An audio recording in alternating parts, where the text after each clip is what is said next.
Lần này thua đầm nợ xâm mọi bong buồn bà Eva ini kita usaha maintain bong buồn lời bong buồnចូលរួមចាប់អារម្មណ៍ទាំងអស់គ្នាជាមួយខ្ញុំ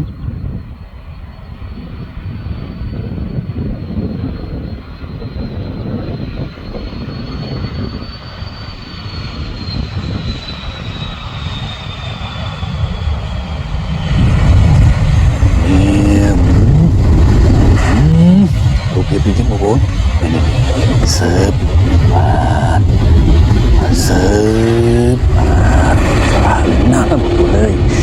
បាទសម្រាប់បងប្អូនដែលមានបទពិសោធន៍បាទរាប់ជិះ Eva បងប្អូនចូលរួមដល់ជាមតិយោបល់មក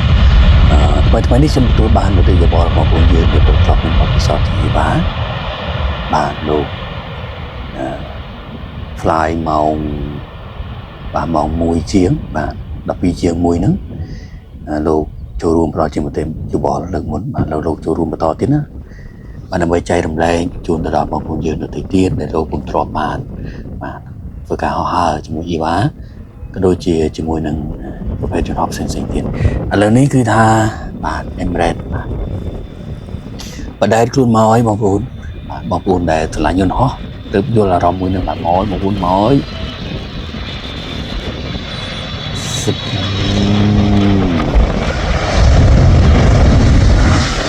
ដែលនេះអត់សូវជាអប់ប្រហែលទេបងប្អូនបាទអត់មួយអូទៅ smooth ល្អណាស់ smooth ល្អតែបងប្អូនចូលរួមទាំងអស់គ្នាមើលបងប្អូន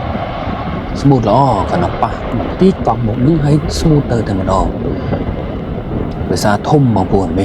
777បាទរបស់ Boeing ធំបាទ Eva យើងតូចជាងនេះបងប្អូនតូចជាងនេះបាទ330តូចជាងនេះបាទប្រភេទយន្តហោះនេះប្រភេទអីចេះបងប្អូនខ្ញុំមើលច្បាស់ដែរបាទបដែតខ្លួនមកហើយ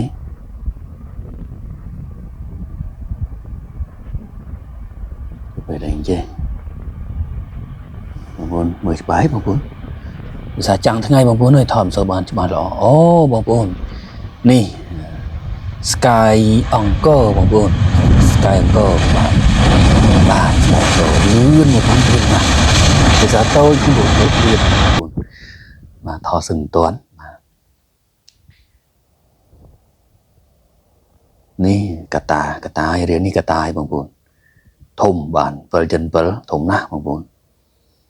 បាទចុះមកម្ដងគឺថាក៏ក្រើកពលានតែម្ដងបាទ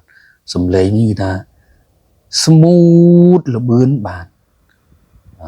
ទប់លំនឹងកង់ល្អណាស់បាទបងប្អូនមកហើយ